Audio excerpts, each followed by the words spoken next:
It's frozen. Like, I can't even.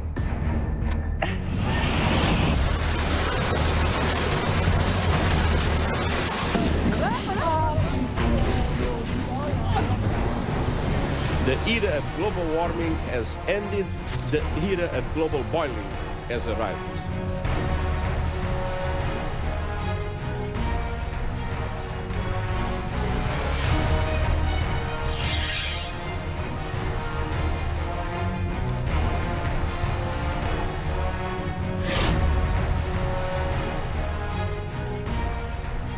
When you start thinking of 10 or 20 or 30-year outcomes, climate change is going to be a significant investment risk.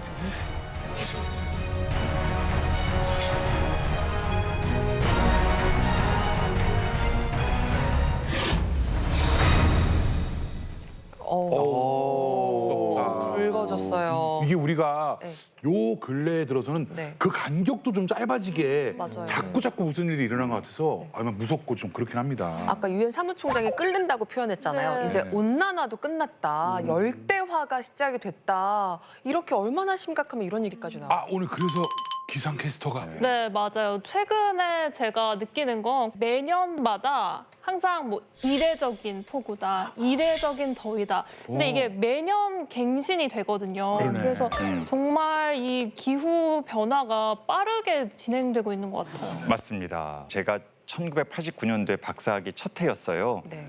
그때 이제 글로벌 워밍, 지구 온난화 이 표현을 이제 교수님들이 썼거든요. 근데 그 뒤로 이제 글로벌 히팅, 아, 그래도 이제 아까 저 표현 글로벌 보일링, 완전히 끓는다. 그래서 이렇게 지금 표현이 계속 강렬해지고 있는 거죠. 네, 이게 지난 30년 동안에 급격하게 변하고 있는 지구 기후입니다. 앞서 영상에서 잠깐 봤지만 지금 지구는 크게 물난리와 또 폭염 이 두 가지 현상이 아주 두드러진다 이렇게 말씀드릴 수 있겠어요. 지금 근데 지구 진짜 전 세계가 저게 난리입니다. 저게 보니까. 예, 맞습니다. 네, 리비아 대홍수.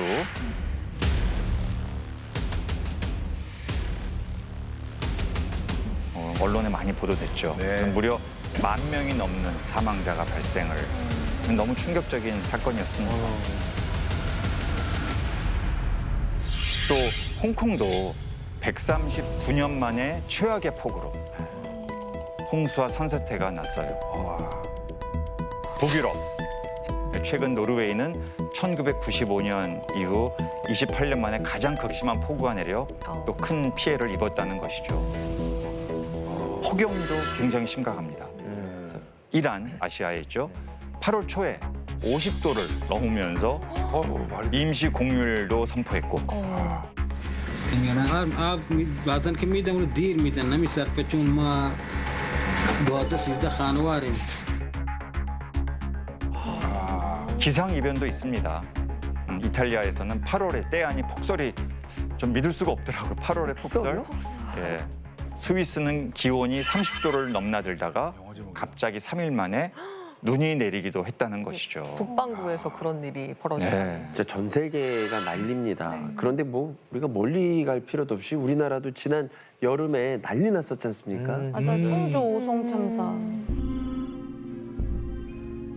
예, 지난 7월 올해죠. 청주 오송 참사. 자 돌리셔 물차 물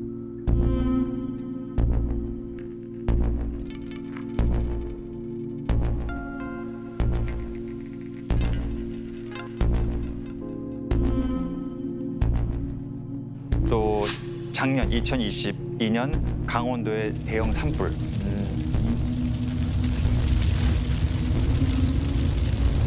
또 2020년 3년 전입니다. 54일간의 역대 최장 장마. 이미 한국도 기후변화의 심각성을 우리 국민 모두가 온몸으로 체험하고 있는 단계에 들어선 겁니다. 그만큼 심각하구나. 사실상 기후 문제는 이제 계절도 국경도 없습니다. 그런 얘기는 많이 들어보셨을 텐데요. 지구의 평균 해수면 온도는 21.1도. 네, 그래서 이전 최고 기록을 이제 경신했습니다. 근데 이제 최근에 해수면 상수가 올라가면서 쉽게 뜨거워지고 쉽게 식는 이제 공기와 달리 해수면은 많은 열을 저장할 수 있는데요. 따뜻한 공기가 더 많은 수증기를 머금고 더 훨씬 강력한 폭풍우를 만들어내면서 리비아 대홍수다, 하와이 대형 산불이다, 해수면 온도 상승이 큰 원인이다. 그래서 이런 것이 결국 우연히 일어난 그런 사고가 아니라 기후 변화의 결과다. 이제 이런 식의 결론을 내리게 되는 것이죠. 아이고. 이 표를 한번 그림을 한번 보시죠. 네. 그동안 바다가 얼마나 많은 열을 흡수했는지 잘 보여줍니다. 345 제타줄 이런 단위가 있습니다. 이 단위는 히로시마 원자폭탄의 50억 개와 비슷한 수준이라고 해요. 어마어마한 에너지인 거죠. 아니. 이만큼의 열을 흡수하면 바다도 곧 이제 한계가 온다. 그 정도면 저거로 나중에 발전해도 되겠는데 저 열로다가. 아니 제 아는 분 중에 제주도를 여름에 갔다 오셨는데 제주도 바닷물이 그렇게 따뜻하대요. 그게 끓는 바다라고 자기 하더라고요. 어렸을 때하고 느낌이 다를 정도로 오, 제주도 바닷물이 올라갔다, 온도가 올라갔다 이 말씀하시더라고요. 정말 사람이 그걸 체감할 정도면 확실한 변화가 있다고도 볼 수 있을 것 같아요. 이 세계 기상기구가 지난 7월 4일 엘니뇨의 발생을 이제 공식적으로 선언하고 네. 올 연말에는 슈퍼급 엘니뇨로 발전될 확률이 56% 정도 된다. 그리고 유엔에서 이제 세계 내노라는 과학자들이 만드는 IPCC 보고서가 있는데 이 보고서에 따르면 지구 온난화 그리고 이 더워지는 이유는 인간의 경제 활동 때문이라는. 구체적으로는 화석 연료, 네. 석탄, 가스, 석유 이런 거 써서 나오는 것 때문에 그렇다라는 것에 대한 이제 검증이 사실상 끝났다 이렇게 말씀을 드릴 수가 있겠어요. 야, 팩트구나. 네, 그래서 이제 이상 기후 이건 이제 지구와 우리의 삶에 큰 영향을 줄 뿐만 아니라 우리의 먹거리, 또 자산, 심지어 부의 척도 다 영향을 미치고 있는 거죠.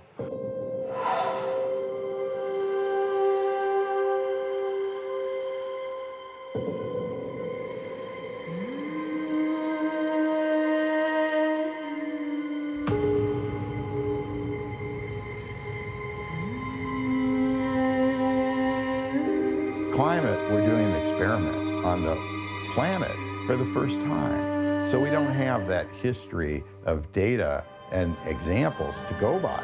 It makes risk management much harder.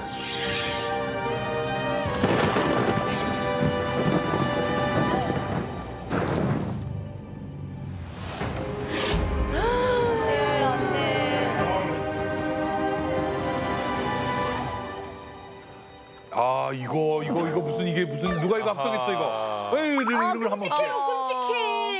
저 정도면 나중에 저희가 광화 나무가 되겠는데. 광화문 배 타고 빛이 뭐 네. 야, 정말 저도 너무 우울해 이런 거 보면 아니 이게 저도 저지만 우리 제 자식들이 우리 후손들이 살아갈 세상이잖아요. 네. 네. 그래서 많은 분들이 이렇게 기후 변화가 인간의 삶에 크고 작은 영향을 미치고 있다는 것을 좀 쉽게 체감을 잘 못하는 경향이 있어요. 그냥 이런 거 보면 순간 무서웠다가 네. 또 좀 지나면 뭐 설마 그런 일이 오겠어?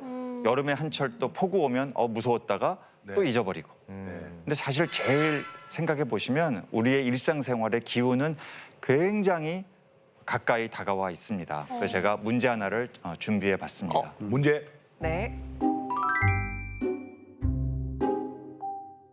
근데 기후 변화랑 이게 무슨 상관이죠?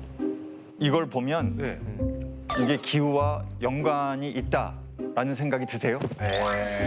이게 그게 질문입니다. 네. 아까 전에 쌤 물 잠긴 거 보니까 저는 남산에 좀 투자해야 되지 않을까. 통찰력이 역시 경제 전문가라 다르시네요. 지금은 좀 쌀 것 같은데. 예, 그런 현상들이 실제로 이미 미국과 같은 다른 나라들에 일어나고 있습니다. 진짜? 지금 말씀하신 내용들이 굉장히 통찰력 있는 답변을 하신 거예요. 그 미국 플로리다에 여러분 마이애미라는 도시, 영화에도 많이 나오는 이 엄청난 이 도시 아닙니까? 그렇죠. 이 도시가 사실은 미국에서 소득 첫 번째로 높은 넘버원 도시예요. 예. 그런데 이 지역이 미국에서 허리케인이 또 이 태풍이죠. 이게 제일 많이 발생하는 지역 중 하나이기도 한다는 것이죠. 그래서 연구를 해본 거죠. 네. 과연 지난 수십 년 동안에 마이애미의 집값이 어떻게 바뀌고 있었냐. 현재까지 해발 0에서 1m는 8배 정도 올랐고 2m에서 4m 높이에 위치한 집값은 그보다 높은 11.5배가 상승했다는 거예요. 그러니까 오히려 우리의 느낌은 지대가 높은 곳은 가기도 힘들고 뭔가 좀 약간 편견이 있잖아요. 그런데 그게 이제 그렇지 않다는 거예요. 오히려 안전한 곳을 찾아가려는 심리가 발동하고 실제 그렇게 돈이 움직인다는 겁니다. 또 결국 기후변화로 인해서 해수면이 상승한다. 또 태풍이 불어닥친다. 그러면 해안가 주거지가 어떻게 되겠어요? 이 침수가 될 가능성이 높다는 생각을 거기에 거주하는 부자들이 느끼는 거죠. 그럼 어떻게 되겠습니까? 좀 더 안전한 곳으로 올라가요. 난 올라가겠다. 높은 데 살던 저소득층, 취약계층 이분들이 이제 그 엄청난 자본의 유입을 감당할 수 없으니까 임대료가 오르니까 어떻게 되겠어요? 떠나는 거죠. 결국은 날씨의 변화가 사람들이 어디에 거주지를 확보하느냐가 얼마큼 안전하냐, 즉 극한 기상, 이상 기후에 잘 적응할 수 있겠냐를 가늠할 수 있다라는 거예요. 그래서 나온 개념이 기후 젠트리피케이션입니다. 이 젠트리피케이션 영어인데요. 그냥 우리말로 번역이 조금 쉽지 않아서 그냥 그대로 써요. 자, 젠트리피케이션이 뭔지 아마 아실 거예요. 우리 민상 씨가 한번 지식을 총동원해서 한번 이야기 좀 설명 좀 해주시죠. 숨겨진 뇌생남. 근데 갑자기 오늘 날씨가 안 좋아서 그러니까 갑자기 이 생각이 갑자기 제가 오늘 해가 찡찡해가지고. 제가 날씨 때문에 지금 제가 머리가 갑자기 답답해져가지고 제가 지금 이수지 씨 가능하세요? 젠트리피케이션은 집값입니다. 집값이 영어로 따로 있어요? 하우스 하우머치 이게 아니고? 그래서 이제 어떤 지역이 과거에는 좀 낙후돼 있었는데 어떤 이유로든 경제적으로 활성화되면서 이제 외부인의 유입 또 돈의 유입 되면서 기존에 살던 주민들이 바깥으로 내몰리는 현상 이런 걸 우리가 젠트리피케이션이라고 하고 이런 도시계획이나 이런 분야에서 굉장히 중요한 개념이에요. 아마 짐작되실 거예요. 기후 젠트리피케이션이다.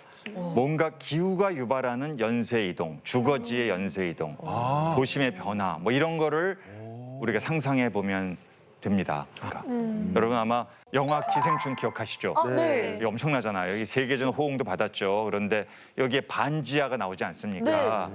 네, 이 상황이 영화 속 이야기만은 아니다. 네, 실제 일어나는 참사가 일어났잖아요. 폭우에 반지하 집이 물에 잠겨서 일가족 3명이 숨진 사고. 이웃들이 구조를 위해 급히 달려갔지만 손을 쓸 수가 없었습니다.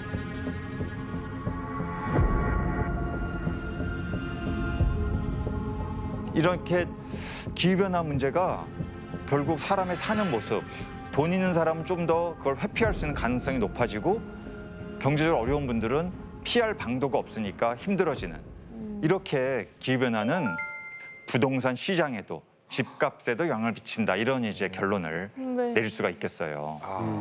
그렇다면 이제 그런 일이 앞으로 어떻게 대규모로 발생할 것인가를 그린피스 세계적인 환경단체 아닙니까? 이 그린피스가 미국의 기후변화 연구기관과 함께 분석을 해봤어요. 우리나라를 대상으로 2030년 이제 얼마 안 남았어요. 그럼 7년? 2030년 한반도의 해수면 상승 시뮬레이션을 만들어 본 겁니다. 만든 게 있어요? 우리나라 상황인 거죠? 네, 우리나라 상황. 네. 자, 부산 한번 보시죠. 저희 고향인데. 부산. 네, 수영만 요트 경기장. 영화의 전당 이쪽 다 잠기나 보다. 야, 서서히 잠긴다, 서서히. 이런 일이 일어나서는 안 되겠으나 가능성이 있다. 저 뒤에까지 다 들어왔어요. 이거는 그냥 홍수난 상황 같은데 거의? 이거. 그리고 국가 기관 시설도 위험하다. 공항이네요, 인천공항. 네, 이건 정말 상상하기 힘든 것 같아요. 없어져요? 이 인천공항이 아시아의 허브 공항 아닙니까? 인천 일대 인구 25%와 면적 43%가 피해를 입을 것으로 전망했습니다. 인천 항이 됐네요? 그러게 진짜. 대한민국 국토의 5%가 넘는 약 5,880제곱킬로미터가 물에 잠기고 332만 명이 침수 피해를 입게 된다는 그런 시뮬레이션 결과입니다. 아니 이게 2300년이 아니라 2030년이잖아요. 몇 년? 그러네. 얼마 안 남았네. 네, 이 가정은 산업혁명 이전 대비 지구 평균 온도가 1.5도씨 이상으로 현재 1.1도까지 올랐거든요. 네. 앞으로 0.4도가 더 오른다. 플러스 여기에 상당 수준의 태풍이 몰아닥친다. 이 두 가지가 결합됐을 때 일어나는 일입니다. 그래서 우리는 이렇게 삼면이 바다고 강도 많아요. 네. 우리나라에서 발생하는 재해의 95% 대부분이 짐작하시다시피 태풍과 폭풍으로 인한 홍수 피해입니다. 그래서 이제 제가 속해 있는 우리 연구팀이 2060년까지의 강수량 예측치를 이제 분석을 해봤습니다. 이 표를 한번 그림을 한번 보시죠.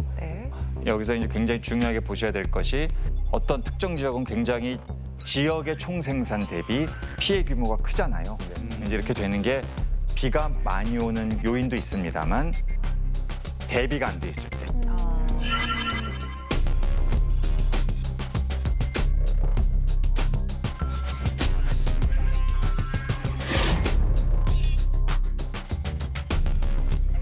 제가 비교를 한번 해드릴게요.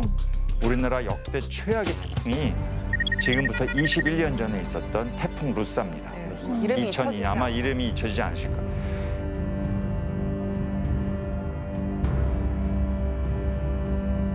이랬을 때 당시의 연간, 당시 2002년도의 경제 피해 규모가 6조 원이 됐습니다. 그런데 이제 미래 자연재해로 인해서 연간 피해액은 자그마치 23조 7천억 원. 앞으로 어마어마한 비가 얼마나 오길래 태풍 피해가 거의 4배. 역대 최고 수준보다 4배 정도의 비 피해가 올 수 있다. 그게 연간... 이거 인명 피해는 제외한 거예요. 1년의 피해를 예, 연간이죠, 연간. 1년에 20조. 네, 23조. 그러니까 이거는 정말 생각만 해도 끔찍한 일이고 이것은 장기적인 경제 성장에도 영향을 미쳐요. 아니 게다가 쌤이 말씀하셨듯이 대비가 안 돼 있는 국가들, 아까 전에 리비아 같은 경우에 아프리카 국가니까 당연히 대비가 잘 안 돼 있잖아요. 한번 뭐 발생하면 뭐 몇만 명씩 지금 사망했다 그러고 맞아요. 우리가 이렇게 대비가 돼 있냐 안 돼 있냐에 따라서 그 차이가 또 극심해질 것도 같거든요. 네, 국가적으로 보면 역시 잘 사는 나라가 같은 자연재난, 홍수가 오더라도 피해는 훨씬 적습니다. 아무래도 개도국은 여기에 대한 인프라, 또 국민 교육, 대비 이런 것들이 좀 부족한 거죠. 네, 그러다 보니 그 나라의 GDP 대비 피해 규모는 굉장히 커지는 현상이 이제 나타나는 겁니다. 아까 지금 나오고 있네요. 나라별로. 네, 그래서 일본만 저렇게 뭐야? 우리나라의 GDP 대비 피해액 비율이 73%에 달해서 세계 3위로 예측됐다. 그러니까 이게 다 지금 아시아에 몰려 있습니다. 아니, 뭐 1, 2, 3이 한중일에 예, 그래요. 대만이에요. 이게 이제 규모로도 그렇고 한국은 재미있는 것이 절대 규모로도 3위고요. GDP 대비로도 3위예요. 그러니까 그게 많아서 태풍인데 아시아에만 오는 게 아닌데 주로 아시아 국가들이 피해를 다 보네요. 우리가 속해 있는 이 동부가 특히 심해요. 그래서 우리가 이렇게 일본이나 필리핀처럼 자연 재난에 큰 영향을 받을 수 있다. 그러니까 예측하지 못할 피해들을 우리가 앞으로도 계속 겪어 나가야 될 것 같은데 사실 우리가 지구 환경을 파괴하면서 이만큼 발전한 것이다 보니까 어찌 보면 이게 그냥 약간 돌려받는 느낌? 뭐 이런 느낌이기도 합니다. 네, 굉장히 이게 경제학적으로 중요한 말씀을 해주셨어요. 화석 연료는 인류에게 정말 과거에는 경험하지 못한 놀라운 경제 성장을 가져온 것이죠. 즉 19세기 이전과 19세기 이후는 완전히 세상이 바뀌는 겁니다. 그래서 지난 2000년 동안 글로벌 GDP를 다 합산하면 어떻게 되느냐. 이 보니까 어떻습니까? 지난 한 1800년 동안은 그냥 수평선이에요, 수평선. 실질 경제 성장률이 그냥 없었다는 얘기죠. 근데 지난 200년 동안 전 세계는 100배, 경제가 200년 동안 100배 성장합니다. 그림 보세요. 이게 수평으로 오다가 수직으로 올라가는, 우리는 저 수직의 끝에 태어난 겁니다. 그래서 저 정도면 어느 쪽이 그래프를 그린 건지 모르겠거든요. 양쪽으로 서로 이렇게 돼 있는데. 예. 근데 또 그 오른쪽의 그래프를 보시면 이게 왜 가능했는가? 다 아시다시피 산업혁명, 그 물적 토대는 바로 석탄, 또 그 이후에 석유, 그리고 이제 20세기에 들어서면서 가스, 천연가스까지 쓰는 이런 것들을 이제 대규모로 인간에 사용할 수 있는 기술이 개발되면서 여기까지는 너무 완벽했는데 이러면서 탄소 배출이 급격하게 일어나고 있다는 것을 이제 20세기 중후반에 드디어 과학자들이 발견하게 된 거죠. 그 결과 지구 온도가 지난 100년, 가깝게는 한 70년 정도의 저렇게 엄청나게 높은 온도 상승을 이제 보여준 겁니다. 즉 이 그림 세 개가 다 같은 현상을 보이고 있지 않아요? 그냥 가다가 갑자기 확 올라가는 완벽하게. 그래서 우리가 이런 것을 하키스틱 이론이다. 하키스틱이 왜 이렇게 가다가 갑자기 꺾이잖아요. 하키스틱. 하키스틱. 우리나라를 한번 보시면 우리나라는 정말 화석연료 사용과 더불어서 성장한 나라입니다. 다 아시다시피 철강, 석유화학, 시멘트 이런 에너지 집약적인 이런 산업들이 주 업종이에요. 근데 그러다 보니 실제 2022년 작년 우리는 6억 톤 넘는 탄소를 이미 배출했고 매년 탄소 배출량 세계 10위권 내에 드는 그런 탄소 다배출 국가입니다. 이제는 근데 시대가 바뀌고 있어요. 더 이상 탈탄소 국가를 향해 갈 거냐 말 거냐 근데 이런 선택할 수 있는 상황이 아니에요. 무조건 가야 되는 거예요. 방향은 딱 정해졌고 만약에 우리가 이 탈탄소 시대에 적응하지 못하면 전 세계 기후변화 문제에 대한민국이 오히려 나쁜 영향을 미치게 될 뿐만 아니라 더 심각한 것은 이것이 우리 경제에도 우리 산업에도 우리 기업에도 엄청난 악영향을 미칠 것이다.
근데 전 진짜 희망을 잃고 싶지 않은 게 저렇게까지 심각해질까라는 생각을 가지고 있거든요.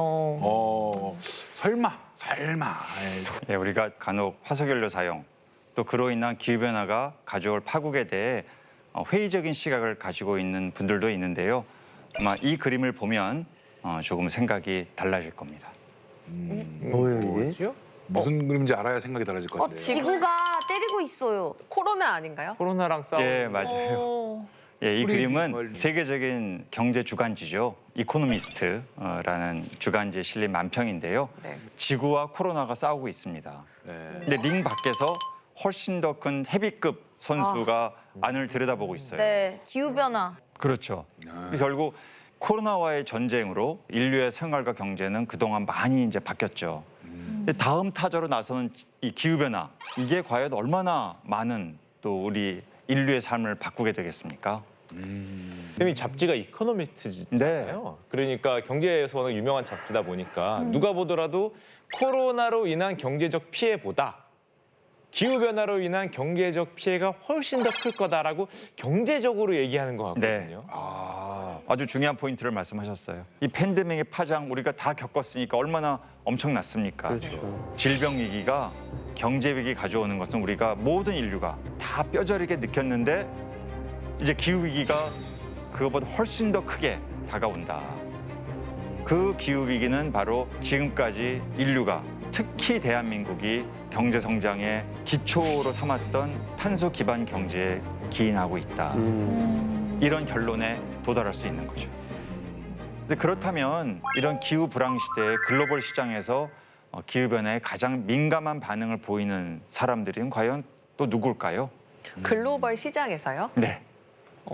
뭔가 돈의 흐름이 바뀌고 있다라는 것이 집결되는 것이 어디겠어요? 주식시장? 주식시장. 그렇죠. 모른다니까. 저였어요? 네, 몰라요. 아, 그래서 제 주식 수익률이 그랬던 거예요? 사실은 주식시장의 변화를 설명하는 굉장히 중요한 요인 중에 하나가 네. 바로 환경 문제다. 네, 환경 문제를 일으킨 기업이 쉽게 말씀드리면 네. 환경 문제 일으켰다.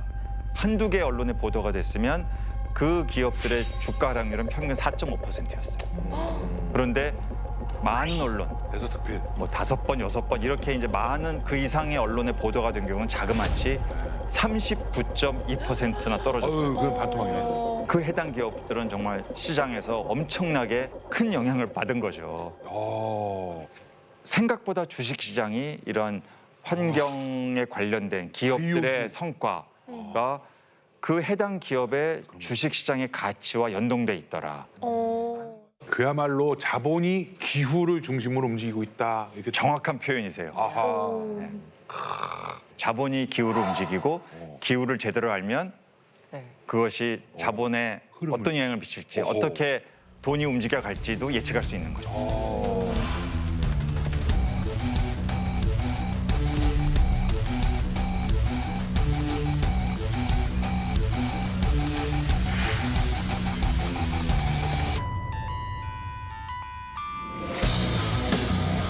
I don't underestimate the difficulty of meeting my 근데 만약에 이걸 안 지키게 되면 어떻게? 네, 이 탈탄소 시대에 이런 글로벌 시장의 흐름에 발을 맞추는 것은 이제 선택의 문제가 아니고 의무적인 상황이 돼버린 거죠.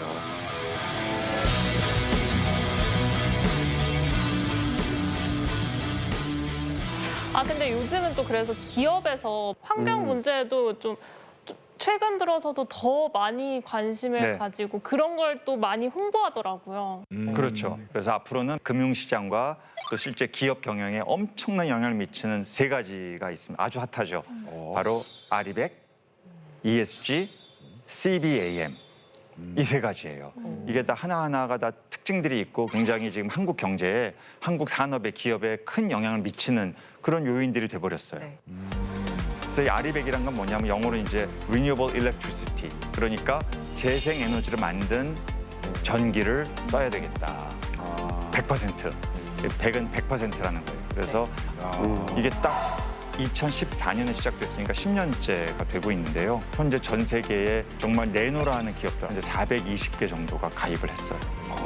더 중요한 거는 탄소는 어차피 누가 배출하건 다 글로벌에 영향을 미치니까 우리가 물건 사주는 기업들에게도 너희도 아리백을 하라고 강요 아닌 강요를 하는 겁니다. 이게 이제 무서운 거죠. 아, 부품을 납품하려면 너희들도 그런 너희들도 세계 해라. 에너지로 왜냐하면 만들어라. 우리가 아무리 줄여봤자 너희가 탄소 배출을 계속해서 하면 전 세계는 그로 인해서 고통받는다. 이게 명분이 분명해요. 그러니까 결국 이렇게 해가지고 뭐를 어필하겠어요? 전 세계 소비자와 투자자들에게 우리는 착한 기업이다. 사회적 책임을 다하는 기업이다. 라는 이미지도 제공하고 실제로 또 그런 것을 실천하기 위한 노력들을 말로만 하는 것이 아니라 하고 있는 거죠. 네. 그중에 여러분 잘 아시는 주식 시가총액 1위 기업 애플. 이런 기업은 벌써 몇 년 전에 달성했어요. 제가 탄소 중립의 진심인 애플 이 기업의 재미있는 영상 하나 보여드리겠습니다. 네. She should be here any minute. How is the weather coming? I hope we didn't keep you waiting. 대자연님이 오셨어요. Mother Nature, welcome to Apple. Henry David Thoreau over here. Yes, we are in the process of eliminating all plastic from our packaging by the... We're also phasing out leather in our iPhone cases. What about Brando over there? They phasing you out too? 가죽 점퍼.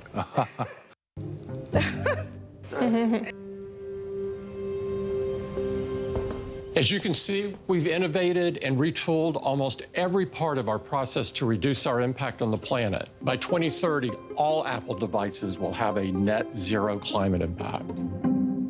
Okay, good. See you next year. Don't disappoint your mother.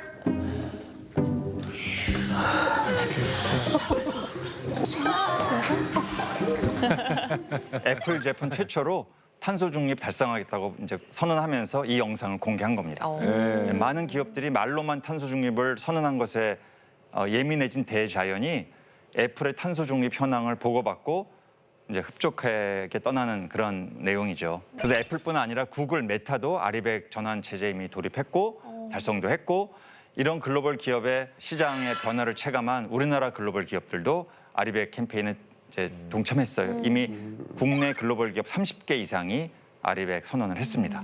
네, 그 유명한 삼성전자도 작년 9월에 아리백 가입을 한 거죠. 아시다시피 삼성전자는 국내에서 전기 사용 1위 기업입니다. 문제는 이렇게 전기를 많이 쓰는데 국내의 전력 수급 현황상 60% 이상의 전기를 석탄과 가스로 우리나라는 공급하고 있어요. 그래서 이런 것은 바로 전기 소비가 늘어나면 그만큼 뭐도 많이 배출된다? 탄소도 많이 배출된다라는 것이 이제 바로 드러나는 것이죠. 문제는 이렇게 전력 소비량이 계속해서 늘어나는데 현재 우리나라의 재생에너지 발전 비중은 2021년 기준 7.5%에 불과하다. 이게 OECD 38개국 중에 압도적인 바닥 꼴찌입니다. 그래서 우리가 빠른 시간 내에 재생에너지 확대에 성공하지 못하면 정말 우리 기업들은 이 풍력이나 태양광으로 전력 공급받을 수 있는 다른 나라로 극단적으로는 생산기지 이전하는 그런 선택을 해야 할 수도 있다는 얘기예요. 이것은 뭐 제가 과장이나 무슨 위협이 아니고 정말 이런 일이 실제로 벌어질 수 있다. 이제 이렇게 되면 대한민국 산업 생태계가 정말 말 그대로 붕괴되고 일자리 창출도 또 지역 경제 활성화도 다 없어져 버리는 그런 최악의 결과가 나타날 수도 있다. 그리고 ESG. 이거는 아마 많이 들어봐서 아마 시청자들께서도 뭐 모르는 민상 씨 모르세요 혹시 ESG? 내가 뭐 나만 다른 ESG 우리 주무셨어요? 나 빼고 단체 톡방 있다고 전 국민이 그런 얘기가 있던데. 자, 우리 수지 씨가 ESG가 뭔지 설명해 드릴 겁니다. ESG. 이수지. 이수지. 야, 이수지. 이수지의 약자입니다. 야, 이수지 홍보대사네요. 우리는 저 MSG까지만 합니다, 선생님. 선생님. 선생님 많이 선생님 하셨어. 아니 지금 어떡해요? 선생님 울어. 죄송합니다. 배움이 짧아가 저희가. 예. 네. 천재시네, 천재. 천재. 예, 그래서 ESG는 이제 영어 약자죠. 환경, 사회, 지배구조. 이걸 뜻하는 이제 ESG예요. 그래서 이게 이제 금융기관이 과거에는 돈 잘 버는 기업에만 투자했는데 이제는 기업이 얼마나 환경이다, 사회다, 지배구조 이런 비재무적인 요소가 굉장히 중요하다라는 것을 투자자들이 이제 인식하게 됐다는 그런 어떤 상황을 설명하기 위해서 나온 개념이에요. 지금 현재 한국의 에너지의 공급 방식으로는 굉장히 ESG 투자 이런 거 잘 못하는 거죠. 왜냐? 너무 화석 연료를 많이 쓰니까. 여러분 아마 세계 최대 자산운용사 블랙락 우리나라 GDP 한 6배 가까운 1경 3천조 이게 상상이 안 되는 이런 돈을 움직이는 거대 글로벌 투자 회사예요. 그래서 우리나라의 여러 기업들의 또 주요 주주기도 합니다. 그래서 이런 블랙락이 이 탈탄소 경영을 자신의 투자 결정에 최우선 순위에 두겠다 이런 얘기를 벌써 몇 년 전에 했어요. When you start thinking of 10 or 20 year or 30 year outcomes, climate change is going to be a significant investment risk. And so more and more our clients are now investing with more of a sustainable purpose.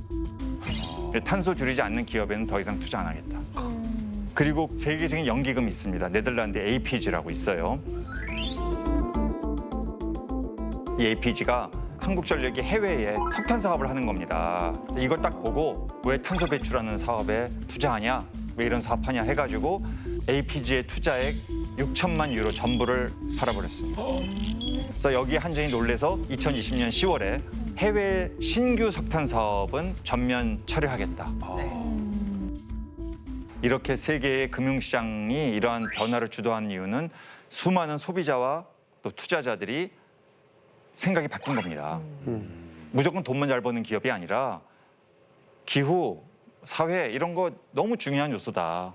그쪽으로 돈이 몰려간다는 것을 네. 이런 거대 투자 회사들이 잘 알고 있는 거죠. 그러니까. 이게 핵심입니다. 그러니까 투자에서 굉장히 이런 기후에 대한 부분이 중요해졌는데 기업뿐만이 아니라 국가들끼리 교역을 할 때도 요즘에는 뭐 탄소 중립에 대해서 뭔가 비용이 더 높아지는 것 같은 분위기더라고요. 그래서 이제 앞에 얘기했던 아리백과 ESG와는 달리 CBAM이라고 이것도 좀 이거는 좀 길기도 해서 그런데요. 이 CBAM이라는 게 탄소 국경 조정 제도라는 의미예요.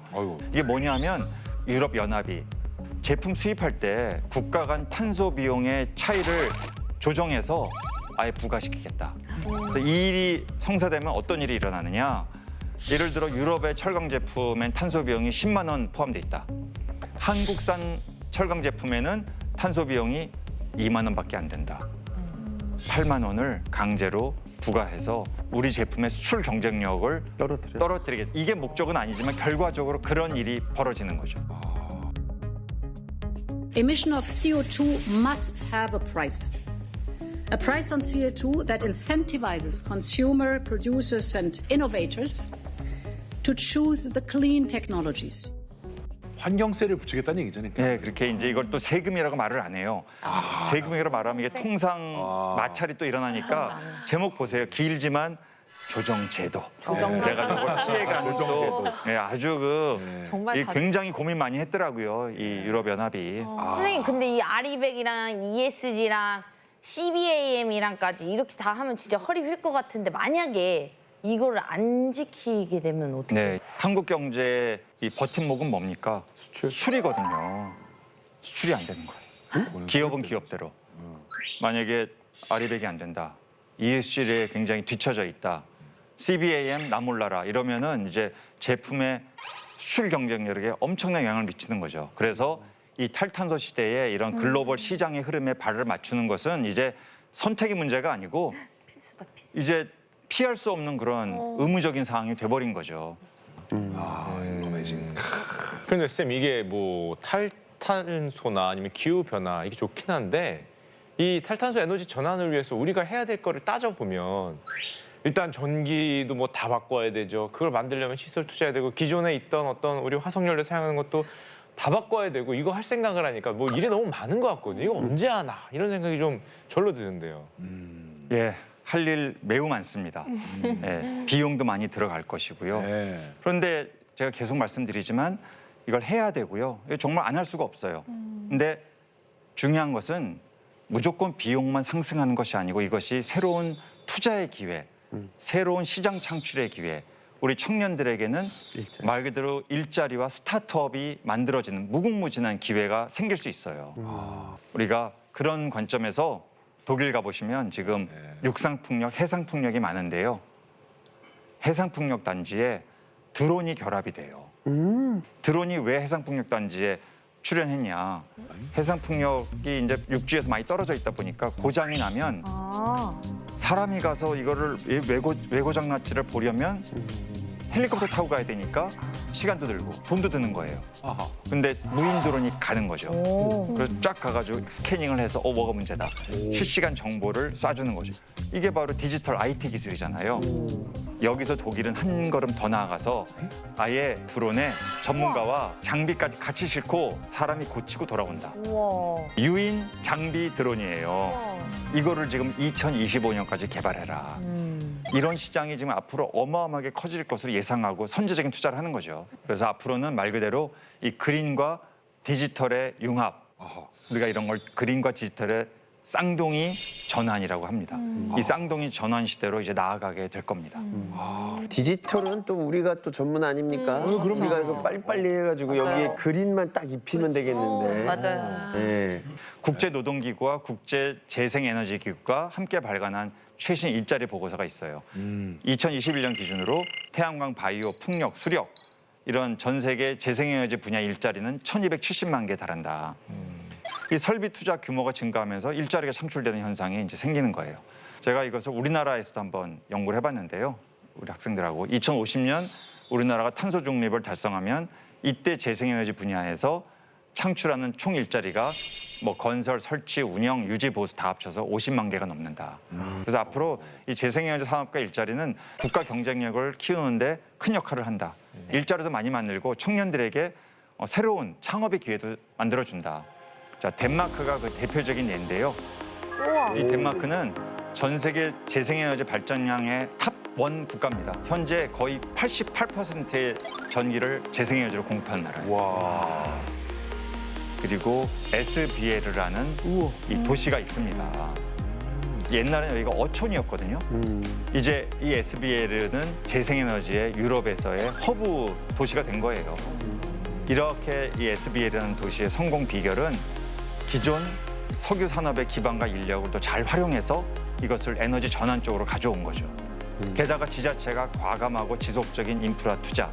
이것 때문에 2019년 기준으로 SBL은 지역 내 13,500개가 넘는 에너지 관련 일자리와 250개 관련 업체가 자리를 잡기까지 했어요. 이 덴마크는 우리나라보다 인구는 훨씬 적은 600만 명 정도 되는 국가인데 그 정도 일자리는 굉장히 큰 거죠. 대한민국 국토 면적은 또 절반도 안 돼요, 덴마크가. 이런 나라가 전 세계 재생에너지 발전에 완전 선두주자, 결정적인 역할을 한 게 바로 이 SBL과 같은 도시의 놀라운 성공 사례다라는 거죠. 저는 그 정부의 뭐 지자체 이런 앞장서는 이런 그런 자세나 투자도 중요한데 제가 덴마크에 10년 전에 한번 갔었어요. 근데 그 코펜하겐을 갔는데 시민들이 그냥 자전거를 타는 게 굉장히 그냥 너무 습관화되고 일상이 된 거예요. 그래서 저는 이 친구들 왜 좋은 차 막 이렇게 사고 이럴 텐데 이게 뭐지? 그랬더니 본인들은 환경을 생각해서 자전거를 이용한다라고 10년 전에? 얘기를 하더라고요. 10년 전에. 깜짝 놀랐습니다. 의식이 되게 그럼 선생님 우리도 일자리 문제가 급하잖아요. 그러니까 덴마크처럼 저렇게 재생에너지 전환하고 일자리도 창출하면 너무 좋을 것 같아요. 네, 정말 그랬으면 제 전공이 경제학이니까 너무 정말 좋겠는데 아직 우리나라는 솔직히 가야 할 길이 좀 멀어요. 멀어요. 예, 아직도 우리나라는 한 기당 1기가와트에 달하는 어마어마한 규모의 대형 석탄 발전소를 새로 지었고 지금도 짓고 있어요. 우리나라 여러 곳에서. 석탄 발전? 예, 그러니까 반대로 가는 거죠. 아이고. 그래서 오히려 또 내년도에는 안타깝게도 재생에너지 관련 정부 예산이 또 줄기도, 예, 좀 줄기도 합니다. 그래서 이게 좀 글로벌 그린 에너지 전환 행보와는 좀 차이를 보이는 게 우리나라 현실이에요. 그래서 이 한국 경제가 당면한 가장 심각한 과제 중 하나가 지속 가능한 일자리 창출인데 이 에너지 분야는 정말 새로운 일자리, 특히 재생에너지, 일자리 창출 물론 또 지속 가능한 일자리 이게 만들어질 수 있다는 거죠. 이제 그러니까 조속히 재생에너지 산업에 박차를 가해야 될 때인데 아직 좀 전반적으로 흐름이 그렇지 않아서 저는 이제 개인적으로 굉장히 좀 안타까운 생각이에요. 무엇보다 탈탄소 사회로의 전환으로 가려면 이제는 한국의 이 좀 굉장히 후진적인 에너지 구조. 이제 이거 좀 바꿔야 돼요. 우리나라 화석연료의 전체 1차 에너전의 93%를 우리나라는 수입하는 나라입니다. 우리나라 하나도 안 나요, 화석연료. 이 전기 만드는 양질의 석탄은 다 수입이에요. 이 엄청난 에너지를 소비하는 그런 구조를 지금까지 유지해왔고 그걸로 성장을 해왔는데 이젠 더 이상 안 된다. 게다가 이렇게 하다 보니 너무 화석연료 의존형 경제 구조가 돼서 그에 따른 에너지 가격도 합리적으로 책정되지 못하고 굉장히 좀 싸게 책정이 되고 있어요. 글로벌과 비교해 보면. 그래서 이 전기요금을 싸게 해주는 게 이제 서민들을 위한 거다 이런 얘기를 하지만 이게 잘 생각해 보면 요금은 요금 구조대로 가고 어려운 분들, 우리 취약계층, 저소득층 또 양수 자영업자 이런 분들께는 에너지 복지를 통해서 정부가 직접적인 도움을 드리는 것이 이게 맞는 경제 정책이거든요. 이렇게 좀 별도로 접근을 해야 되는데 그렇지 않다 보니 한전은 막 수십조의 적자를 보고 그리고 우리 국민들 산업계는 늘 요금은 싼가 보다. 그러니 에너지 효율적인 투자도 안 하고 우리 소비자들도 전기 좀 펑펑 쓰고 이게 우리나라의 현실인 거예요. 이렇게 할 여유가 없는 나라입니다, 우리나라. 지금 오늘 말씀해 주시는 게 진짜 다 해야 되는 일이고 어디서부터 해야 될지도 사실 조금 막막하기도 하고 그런 느낌이 들거든요. 이 시점에서 지금 우리가 당장 기후변화에 대응하기 위해서 좀 해야 될 게 있다면 그게 뭘지도 궁금하고 사실 우리가 그냥 자전거만 단순히 많이 탄다고 해서 그냥 기후가 좋아지는 건 아니잖아요. 예, 우선 기후변화 관련 산업계의 대응은 두 가지 방식으로 나타나요. 이 리스크가 있는 거죠. 첫 번째, 물리적 리스크입니다. 그래서 기후변화로 인해 직접적인 피해를 본다. 뭐 폭우가 내리거나 하면은 공장이 물에 잠기는 일, 이런 게 이제 물리적 리스크라고 해요. 그리고 또 전 세계가 탄소를 없애는 방향으로 가고 있으니까 거기에 대응하는 과정에서 비용도 올라가고 경쟁력이 떨어지는 일이 생길 수 있잖아요. 업종별로. 이거는 우리가 전환 리스크라고 해요. 이 두 가지 리스크, 물리적 리스크, 전환 리스크에 한국 경제, 한국 기업이 빨리 대응해야 되고요. 또 노동자들의 안전, 건강 관련 투자, 예방 굉장히 중요합니다. 그리고 정부 차원에서는 이제 기후위기 극복과 탈탄소 정책으로 영향을 받는 그런 개인들이 부정적 영향을 받잖아요. 아무래도 회색 산업 이런 쪽은 좀 힘들어지니까. 그래서 이런 분들이 이제 새로운 일자리로 잘 넘어갈 수 있도록 교육, 훈련, 재취업 기회 마땅히 제공해야 할 그런 책무가 정부에게 있는 거죠. 그래서 이 녹색과 노동을 연계한 그런 실효성 있는 정책을 개발하고 또 그런 재원도 마련하고 정부가 마땅히 해야 될 그런 산업 전환의 시대이기 때문에 그렇습니다. 유럽에서는요, 이 탈탄소 과정에서 경쟁력을 상실한 기업들, 산업들, 노동자 이런 분들을 지원하기 위해서 400억 유로 규모의 이른바 정의로운 전환 기금. 말도 참 좋죠? 정의로운 전환을 해야 된다. 이 기금도 구축을 했어요. 그래서 이 기후위기 대응 과정에서 생겨나는 사실 사회 갈등이 있을 수 있잖아요. 왜 내 일자리를 빼앗냐라는 반응이 나올 수도 있어요. 이런 사회 갈등을 최소화하고 포용 사회로 나아가기 위해서 정부가 이런 노력을 하는 것은 마땅한 정부의 책임이라고 생각을 합니다. 네, 그리고 좀 뭔가 인식 개선도 좀 필요할 것 같은데 제가 최근에 영국에 다녀온 적이 있는데 이 영국 사람들이 뭐 출장을 갈 때 비행기를 타는 걸 되게 꺼려한다고 하더라고요. 근데 왜 그러냐 이렇게 했더니 그게 또 비행기를 타면 탄소가 나오고 또 기후에 악영향을 미칠 수 있기 때문에 그렇게 생각을 한다고 하길래 저는 굉장히 그게 좀 인식이 굉장히 다르구나 좀 충격적이었거든요. 그래요? 저 다음 주에 태국 가는데 그만 좀 왔다 갔다 하세요. 그만요. 생각 안 하시는 헤엄쳐 갔다 오겠습니다. 헤엄쳐. 이 클라이밍. 헤엄쳐 가세요. 그런데 우리 국민에게 1년 내에 해결해야 할 가장 중요한 과제가 뭐냐라고 물었더니 역시 경제 성장이 늘 1위고 기후변화는 제일 바닥입니다. 경제학에서 이 사회적 할인율이라는 중요한 개념이 있습니다. 이게 이제 미래에 생겨나는 소비와 소득을 지금 시점에서 얼마의 가치로 환산할 거냐. 생각해 보면 미래에는 아무리 돈이 있거나 그래도 지금 시점에서 보면 나와 상관없는 일이라고 생각할 수 있으니까 낮게 평가하는 경향이 있는 거죠. 그러니까 중요한 것은 할인율을 높게 생각하면 할수록 어떤 일이 벌어지겠어요? 미래를 무시하는 거죠. 미래 세대의 소득이나 소비 별로 안 중요하다. 지금 당장이 중요하다. 그래서 지금 우리는 기후변화로 인한 사회적 비용을 제대로 부담하지 않고 있는 이른바 원가 이하의 시대를 살고 있는 거예요. 왜? 우리가 미래를 그만큼 우리의 지금의 의사결정에 깊이 고민하고 있지 않다는 거죠. 하지만 지금 우리가 이 문제를 해결하지 않으면 지금 당장 우리에게 피해도 있지만 더욱더 그 피해가 저의 자식 세대, 우리의 손주 세대에게로 엄청나게 전가가 될 거라는 겁니다. 이것은 우리 자신을 위해서도 또 우리의 후손들을 위해서 가야 할 길이라면 정말 정의로운 전환을 통한 모든 세대의 공존의 길을 함께 모색하며 꼭 가야 한다. 이 말씀을 오늘 제 강의의 마지막으로 강조하고 싶습니다. 고맙습니다.